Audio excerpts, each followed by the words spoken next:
Hi, I'm Nancy, and I'm the owner operator of Metro Learning Solutions, which is a brain training center in the Des Moines metropolitan area. If you're new to joining us, welcome. Every Wednesday, I have a segment called Why Wednesday. In these segments, I try to give you a little bit of information about brain training so you can determine whether or not it might be a useful intervention for you or someone you know. I've been talking about this book, Unlock the Einstein Inside, which was written by our founder, Dr. Ken Gibson. He's good to explain in layman's terms how the brain works, what we now know about the brain, and how it translates into successful learning. Today I'm going to cover chapter 4, which is called Tools and Steps for Overcoming Learning Difficulties. I'm actually going to devote 2 Wednesdays to this, to going over this. The first is explaining a little bit about how our programs are based on new brain research. Well, I shouldn't say new brain research. We've been developing this research since the mid 70s, so it's nothing new, but it may be new to many people. The second series, which I'm going to do next week, is going to go over some activities that you can do at home that can stimulate any areas in the brain that might need a little tweaking to help with understanding in the classroom. So let's get started. What we now know, and because of all the advancements made in brain research, no child needs to bear the ongoing frustration of a learning difficulty. Let me say that again. Because of what we now know, there is no reason for a child to struggle with learning. That's the good news. And that's why I left education to learn more about this. What we now know and what the research tells us is that the brain is constantly changing. The brain can be modified using the right kind of stimulation, and learning difficulties can be substantially overcome with the right kind of training. Now, this chapter goes into a little bit of technical aspects to actually what happens to the brain during training that I won't try to explain to you here. But professionals in this area have determined that the brain utilizes different areas when to learn a new skill or information. Neurons, which are brain cells, become stimulated when they are tasked when they are tasked with learning new information. What we do here at Metro Learning Solutions and in other cognitive development centers throughout the nation and in fact the world, we build on that and we use that research and information to develop our programs and deliver our programs. Because of the research, we deliver unfamiliar tasks that are non-academic, and that forces the brain to do what it needs to do to learn how to do these new tasks. That in turn leads to stronger neuronal connections. We utilize repetition because we know that leads to skill retention. That's why kids are drilled on sight words, why they're drilled on math facts, why if you're learning the states and capitals, why that is a drilled activity. But think about how a child learns to ride a bike.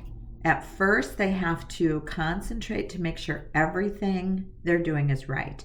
But after many repetitions, that just becomes second nature. And that's because they no longer need to concentrate because that learning is now encoded in the brain. And it's just like that with the activities that we deliver to our clients. It allows the brain to encode information which they can then later apply to other learning in the classroom. Our tasks are progressively more difficult. We know that that leads to stronger and more developed cognitive skills. When a task is learned, the neurons necessary to complete that task are freed up, and it becomes an essentially encoded or stored routine, which is now on a more permanent level. This frees up these same neurons to focus on other, more complicated tasks.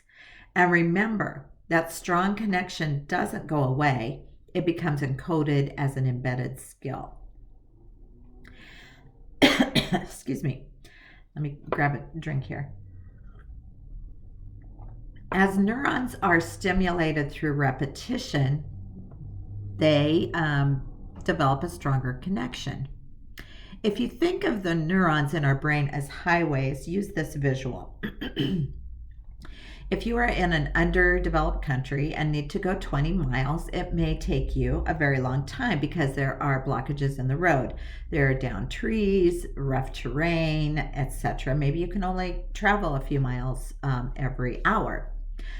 But on good roads, you can go faster because all the blockages have been removed.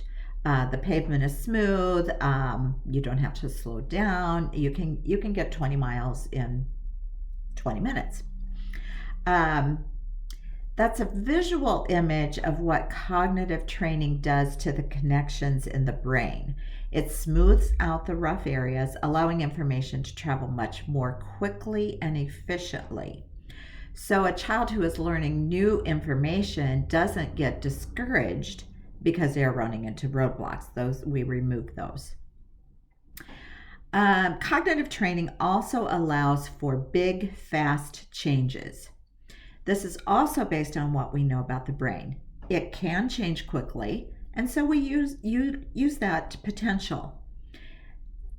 Because it can change quickly, that's also a great motivator, and that in turn leads to increased willingness to try new, more difficult things. And so we've developed our program based on this. Our programs don't go on for years, like may be necessary in a tutoring situation. Our programs are between 3 and 8 months, and we utilize small incremental steps that are increasingly more difficult, usually allowing success along the way. Clients are not always successful every time, but they are successful with repeated attempts. We also utilize immediate feedback and sequentially building undeveloped skills. We have learned that this is crucial in realizing maximum growth in the short amount of time that I just explained to you, 3 to 8 months. We also know that the brain's ability to handle increasingly difficult tasks is a reachable goal, but we don't stop there. I'm going to talk about 2 things that are kind of counterintuitive to everyone out there, myself included.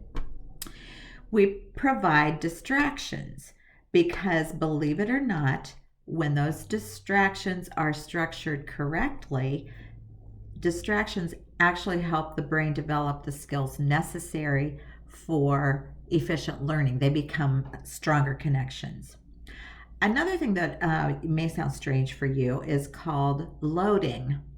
And what that just means is you're expected to do a couple of different things at the same time, multitasking. We know that that's counterintuitive. Many of us believe that's counterintuitive. And depending on the skill, it probably is. But what we know and what we deliver is the expectation that our clients can handle multiple bits of incoming information. This has been proven to strengthen the areas of the brain that help efficient learning. Our activities are non-academic, and this is because they don't need to be academic to translate into successful learning in the classroom. Many of our clients have struggled in school and don't want to do more of the same. Our tasks are non-academic, require short bursts of intense concentration, and generally are within the reach of an individual with just a few repetitions. It might take them a day or two, or a session or two, but within a relatively short period of time, they're able to do something a little bit more difficult because they've attained that goal.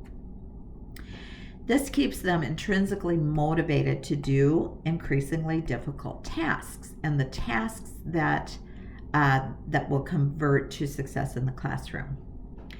So that's a summary of Chapter 4 of Unlock the Einstein Inside. If you would like a copy, just get in touch with me and I'll ship you a PDF. I also have a few hard copies that I'd be glad to mail out. Next week's Why Wednesday segment is going to continue Chapter 4, but it's going to cover some of the home activities you can do. For those of you who would like additional home activities in addition to the ones I'm going to present to you next week, give me a call and ask to be put on my activities newsletter list. I try to provide every month. Sometimes I miss a month. But I try to provide an activity that is short, easily modified to either be easier or harder depending on the skill level of your child, and doesn't require a ton of supplies. It may be things that you just already have around your house. I keep them short because nobody has a long time anymore, and you can reactivate that interest quickly. So if you want more information or would like to take advantage of that newsletter, just give me a call, 515-523-0980, or shoot me a text at that number. I'd be happy to share all the information I have with you. Thanks for joining me. I'll see you next Wednesday for another episode of Why Wednesday.